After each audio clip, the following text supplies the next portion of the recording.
उपलब्धियां उन्होंने हासिल की है। ठीक है बच्चों, विज्ञान के महत्व का ज्ञान होता है। जगदीश चंद्र बसु एक महान वैज्ञानिक थे। और मैंने पॉइंट इसीलिए नहीं लिखा है बच्चों कि सारे पॉइंट हमारे कितने आपको मिल जाएंगे। ठीक है बच्चों, तो कुछ कुछ पॉइंट है जो मैंने यहाँ पे आप लोगों को बता दिए हैं और बाकी मैं बुक के माध्यम से आप लोगों को बताती हूँ। ठीक है बच्चों, आप लोग इस बुक को आराम से निकाल लीजिए। पाठ 15 हम लोग पढ़ने जा रहे हैं, जीवनी पढ़ने जा रहे हैं।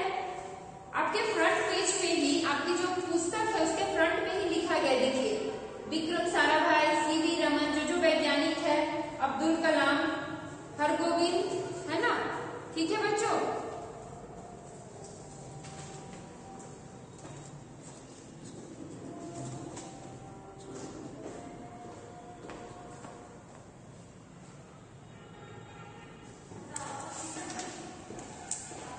तो चलिए बच्चों इस पाठ की हम लोग शुरुआत करने जा रहे हैं। जगदीश चंद्र बसु एक महान वैज्ञानिक थे। जगदीश चंद्र बसु कौन थे? आप लोगों से प्रश्न किया जाएगा कि कौन थे, तो वो कौन थे? एक महान वैज्ञानिक थे। वनस्पति विज्ञान के क्षेत्र में उनकी खोजों ने भारत को विज्ञान जगत में बहुत प्रमुख स्थान दिलवाया है। मतलब ये हमारे भारत को प्रेजेंट किए हैं। इस पाठ में जगदीश चंद्र बसु के जीवन एवं कार्यों के बारे में हम लोग पढ़ेंगे। तो चलिए आज हम लोग उनके बारे में जानते हैं कि उन्होंने क्या क्या उपलब्धियां हासिल की है, उनकी क्या क्या ख्यातियां है। ठीक है बच्चों, भारत की भूमि पर अनेक महान वैज्ञानिकों ने जन्म लिया। जगदीश चंद्र बसु एक ऐसे ही वैज्ञानिक थे, उन्होंने वनस्पति विज्ञान के क्षेत्र में अद्भुत खोज से भारत को विश्व भर में ख्याति दिलवाई। ख्याति का अर्थ होता है बच्चों, आपकी पुस्तक में लिखा हुआ है, देख लीजिए आपको, प्रसिद्ध। बहुत सारे ऐसे प्रसिद्ध अवार्ड उन्होंने दिलवाए हैं हमारे भारत को।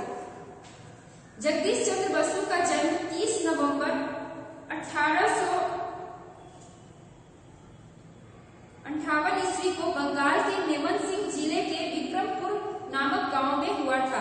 आप लोगों को इनका जन्म की तारीख और जगह, स्थान आप लोगों को याद करना होगा, तो इसको नोट डाउन आप लोग कर लीजिएगा। इसीलिए मैं इस हर पाठ को रीडिंग इसीलिए करती हूँ कि आप लोग इसको सुनिएगा अच्छे से, और जो लगे कि हम लोगों को प्रश्न उत्तर में सहायता मिलने वाली है उसको आप लोग कंठस्थ याद कर लीजिएगा।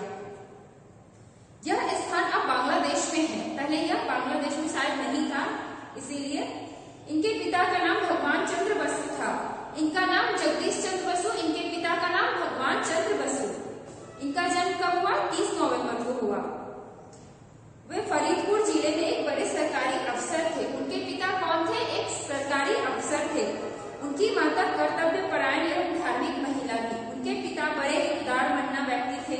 उन्होंने अकाल पीड़ित लोगों की सहायता के लिए अपनी संपूर्ण संपत्ति बेच दी।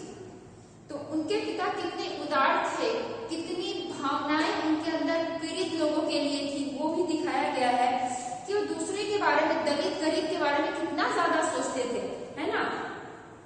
जगदीश चंद्र बसु की प्रारंभिक शिक्षा उनके पिता द्वारा स्थापित एक प्रारंभिक विद्यालय में हुई थी।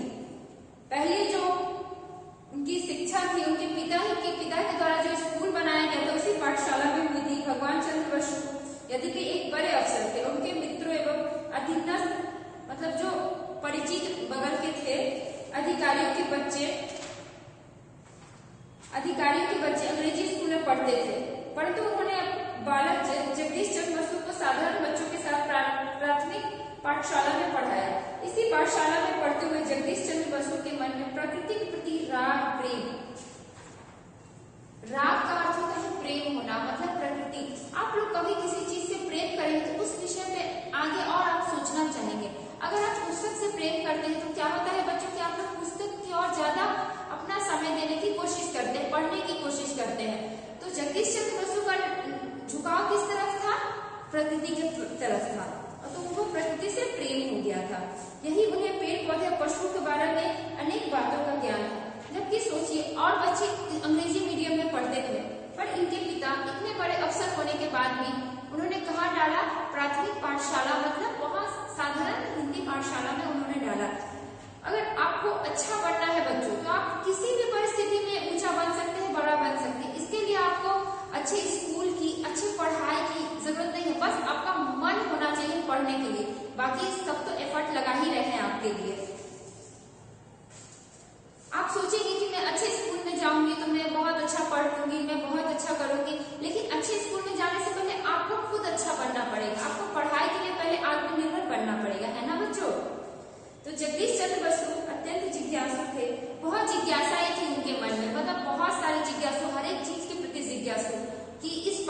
किस बारे में बात की गई है, क्यों बात की गई है, इसका तात्पर्य कहाँ से, उसके इतिहास के बारे में, उसके नवीन खोजों के बारे में सोचना समझना, इसके पीछे ये लग जाते थे। तो वैसे ही आप लोगों को भी पढ़ना है, हर एक पाठ का निचोड़ निकालना है कि मैं इनसे इस पाठ के द्वारा मैं क्या क्या ख्याति हासिल कर सकती हूँ।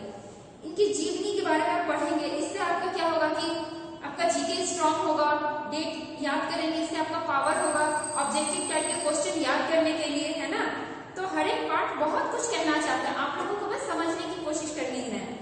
वह विद्यालय में अपने सहपाठियों से जिन बारे में बातों के बारे में सुनते थे, घर आकर पिता से प्रश्न भी करते थे।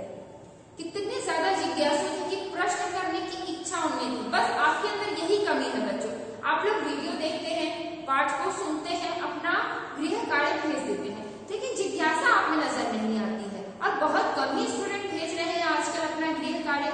ऐसा क्यों?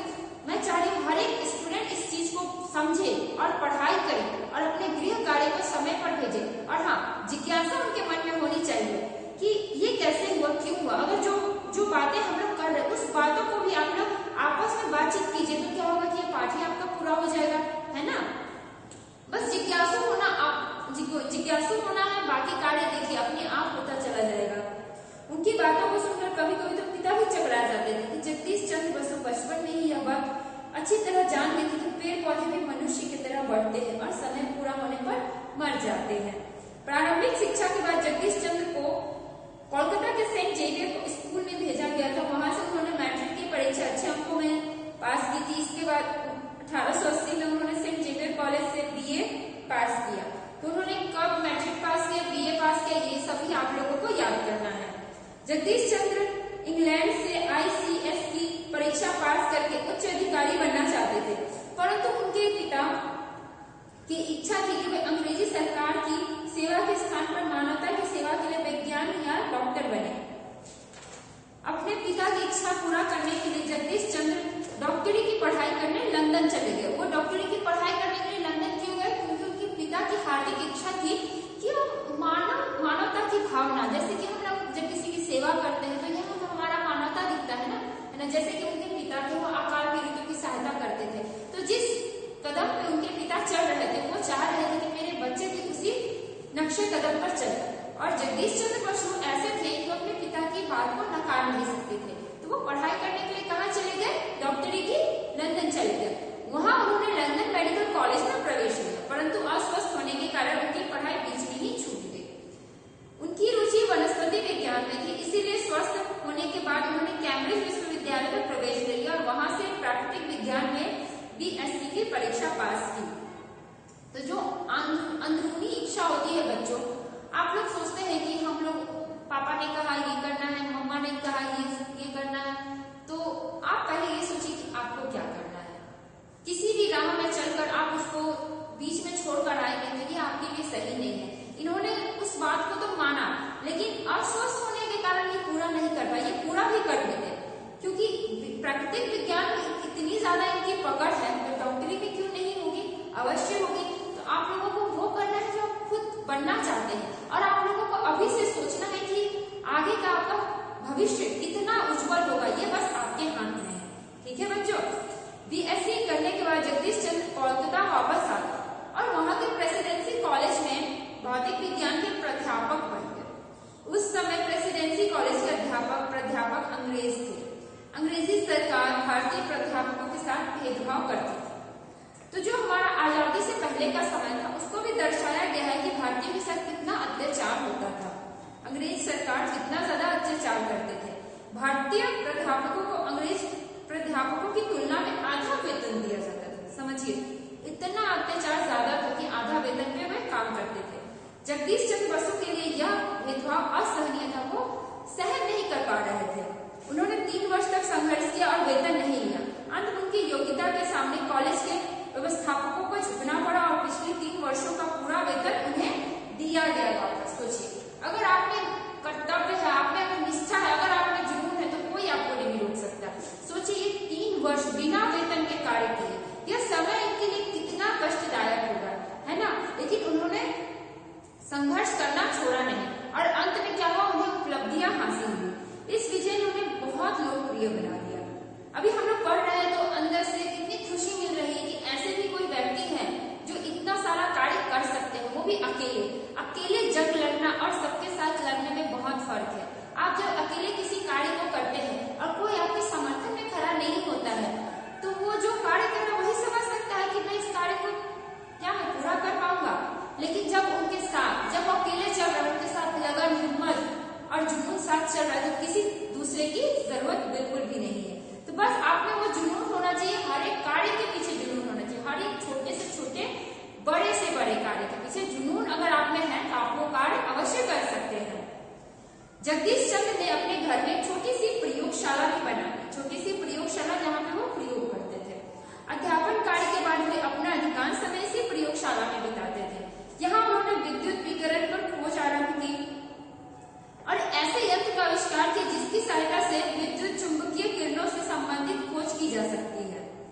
वार्षिक अनुदान भी दिया था।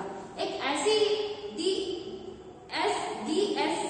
DSC एक उपाधि होती है जो नए संसाधन जैसे कि संसाधन जैसे होते हैं ना, प्रयोगशाला संसाधन, ये सब उन्होंने उसको बनवाया था, अपने नक्शे कदम पे बनवाया था। तो उस ख्याति के लिए उनको DSC की उपाधि प्राप्त की गई थी और उसके बाद उन्हें 25,000 रुपए भी अनुदान भी मिले थे। इस खोज के लिए उन्हें देश विदेश में सम्मानित किया गया। उन्होंने इंग्लैंड, फ्रांस और जर्मनी जाकर अपने यंत्र का प्रदर्शन भी किया था। तो ठीक है बच्चों, आप लोग इतना आज पढ़ लीजिएगा और इस दौरान आपको जो जो प्रश्न उत्तर लग रहा है कि मुझे कर लेने चाहिए उसको आप लोग कर लीजिएगा। देखिए, यदि पेड़ पौधे सांस लेना बंद कर दे तो आप लोग क्या करेंगे, है ना? तो हम लोगों को प्राकृतिक प्रेम दिखाना है, प्रकृति को बचाना है। अगर प्रकृति नहीं है तो हम भी नहीं है, उनसे ही हम हैं। आप ये मत सोचिए कि वो हमसे हैं, हम लोग सबसे पहले प्रकृति से ही हैं। तो आप लोगों को प्राकृतिक प्रेम दिखाना ही पड़ेगा। आपका प्रश्न है, यदि आपके अध्यापक या माता पिता आपके साथ भेदभाव करें तो आपके मन में क्या क्या विचार आए? समाज से भेदभाव को कैसे दूर किया जा सकता है?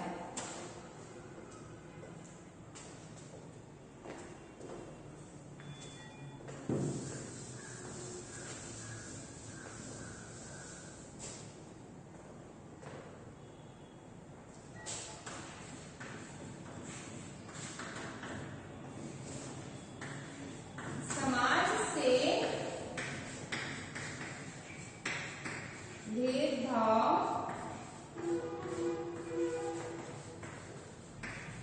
कैसे दूर किया जा सकता है? इस पर आप लोगों को विचार करना है, अपना मत प्रस्तुत करना है, अपनी भाषा में लिखना है। कम से कम एक पेज होना चाहिए, कम से कम। और जो नहीं लिख सकते वो भी अपनी समस्या मुझे बताएंगे कि क्यों नहीं लिख सकते, वो मुझसे बात कर सकते हैं, ठीक है? लेकिन हाँ, सभी स्टूडेंट को, सभी छात्र को करना ही है, यह आपके लिए कंपलसरी है, ठीक है बच्चों? तो इस प्रश्न को आप लोग पढ़ लीजिए, समाज से भेदभाव को